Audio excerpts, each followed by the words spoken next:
बहुत ही निंदनीय कृत्य है ये, और इसकी जितनी आलोचना की जाए उतनी कम है।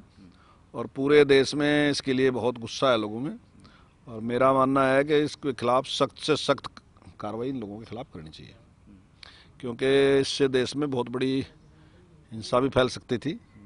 ये हमारा सौभाग्य है कि हमारी लीडरशिप ने, हमारे अधिकारियों ने बहुत संयम का प्रयोग किया वहाँ, और जिस प्रकार की उनकी मनसा थी उनकी मनसा पूरी नहीं उसमें। तो मैं तो उनको भी बधाई देता हूँ, नमन करता हूँ उनको, सारे अधिकारियों को भी और अपने नेताओं को भी, लेकिन उनके खिलाफ सख्त कार्रवाई होनी चाहिए। जिस प्रकार का माहौल बनाया गया था, हमें पहले भी ये था कि ये कंट्रोल करना मुश्किल है, लेकिन एक माहौल बन गया था कि भाई 26 जनवरी हम क्यों नहीं मना सकते। 26 जनवरी केवल कोई सरकार की 26 जनवरी है, मेरी भी तो है, मैं तिरंगा झंडा क्यों नहीं रखता, तिरंगा झंडा कोई केवल उसका, मेरा क्यों नहीं है। तो जिस प्रकार का उसको उपयोग किया गया, लेकिन जब यात्रा चली तो उसके बाद तो वो जो उनसे नेता थे, जो कहने वाले थे, वो कहीं दिखाई नहीं दिए। वास्तविकता में मुझे लगता है कि सारे के पीछे ना जी एक बहुत बड़ा षड्यंत्र है। तिरंगे का भी उपयोग किया गया और किसान का भी उपयोग किया, केवल इसलिए क्योंकि अपना एक उद्देश्य था उसको पूरा करने के लिए, और वो उद्देश्य था अव्यवस्था पैदा करना देश में, कानून व्यवस्था को खराब करना देश की। तो उसके लिए सारा कुछ किया गया। मैंने पहले भी ये बात कही थी कि अगर सरकार ने बल प्रयोग नहीं किया तो इनका टारगेट एक ही है कि सरकार को मजबूर करना के वो बल प्रयोग करें, और अगर नहीं किया गया तो चाहे ने लाल किले से झंडा उतारना पड़ जाए, ये वो भी कर देंगे। और वो सचमुच में कर दिया इन्होंने, ऐसा कर दिया कि बल प्रयोग हो। लेकिन मैं तो उनको सबको इसके लिए प्रणाम करता हूँ कि उन्होंने संयम का परिचय दिया। पुलिस ने भी, हमारी अधिकारियों ने भी, हमारे नेताओं ने भी, और जो देश को तोड़ने वाले लोग हैं और देश में व्यवस्था फैलाने वाले लोग हैं, वो देश के सामने बेनकाब हो गए। अब भी किसान वहाँ पर डटे हुए हैं, हर बॉर्डर पर जिस तरीके से पहले आंदोलन चल रहा था अभी भी वो बैठे हुए हैं। आप क्या अपील करना चाहेंगे, क्या कहना चाहेंगे? देखिए, अब सारी बात सबके सामने आएगी। मैं तो अपने भाइयों से यही अपील करूंगा कि सारी बात अब उनके सामने खुल चुकी है, सारी सच्चाई उनके सामने आ चुकी है, तो उनको निश्चित तौर से अपने घर पे आना चाहिए। और बिलों के बारे में यह है कि बिल वैसे तो 100% किसान के हित के बिल हैं, कोई चीज़ उसमें ऐसी है ही नहीं, सारा कुछ देने की बात है, लिया तो कुछ है ही नहीं। अगर बाहर बेचने की छूट दी तो उसमें भी दिया ही कुछ ना कुछ, कॉन्ट्रैक्ट फार्मिंग की बात आई तो उसमें भी कुछ ना कुछ दिया ही, सरकार ने नियम बनाए कि कहीं किसान का शोषण ना हो। तो सारी चीज़ में देने की बात है, कुछ ऐसी बात थी नहीं। लेकिन अगर कोई डाउट है भी तो 2 साल ये बिल चलेंगे, 2 साल के बाद फिर फैसला कर सका, और 3.5 साल के बाद आपने फिर लोकसभा का चुनाव होना, तो आपकी मर्जी के बिना तो कोई कुछ बढ़ नहीं सकता। अब इतनी बड़ी संख्या है और खाली किसान किसान थोड़ी है, किसान के साथ दूसरे लोग भी हैं, मजदूर भी उसके साथ है, किसान के साथ व्यापारी भी उसके साथ है, और सब लोग भी उनके साथ हैं। तो अगर कोई भी सरकार ऐसा कोई फैसला करेगी किसान के विरोध में, तो कोई दूसरे लोग साथ थोड़ी लगेंगे। तो 3.5 साल बाद चुनाव भी है। तो आज भी अगर ये सरकार है, चाहे मैं यहाँ बैठा, चाहे माने मुख्यमंत्री जी यहाँ पे हैं, हमारे मुख्यमंत्री हैं, चाहे माने प्रधानमंत्री जी हैं, तो सारे कुछ जितने भी लोग हैं वो सारे के सारे आपके आशीर्वाद से आके बैठे हैं, आपके आशीर्वाद से सरकार बनी है, और आप दोबारा निर्णय ले सका, उसमें क्या बात थी।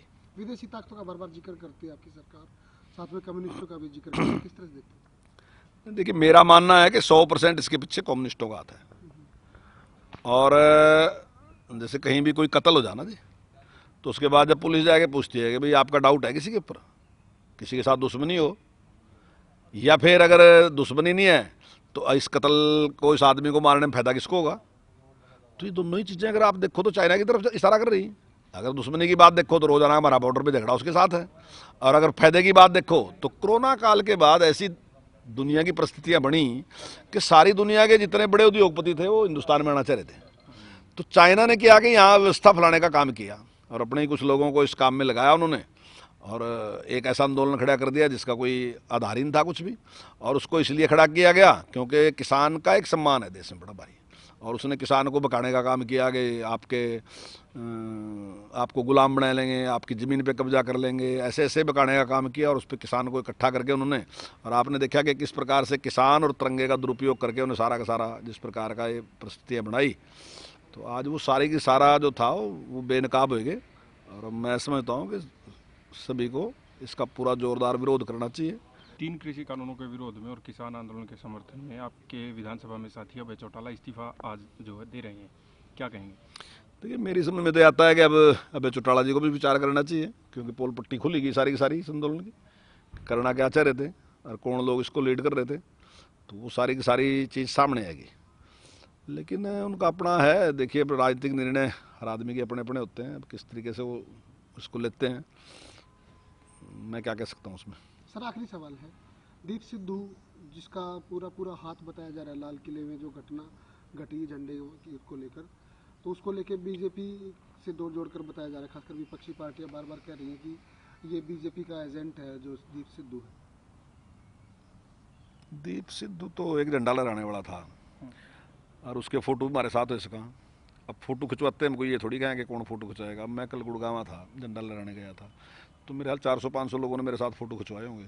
मेरे कई जगह चाय थी, एक दिन पहले भी चाय थी, जिस दिन झंडा लगा उस दिन भी चाय थी, जहाँ भी मैं जाऊँ था वहीं लोग फ़ोटो खिंचवाते हैं। मैं कुछ से उसका करेक्टर सर्टिफिकेट जरूर लूँगा कि भाई आप कैसे हैं कैसे नहीं हैं।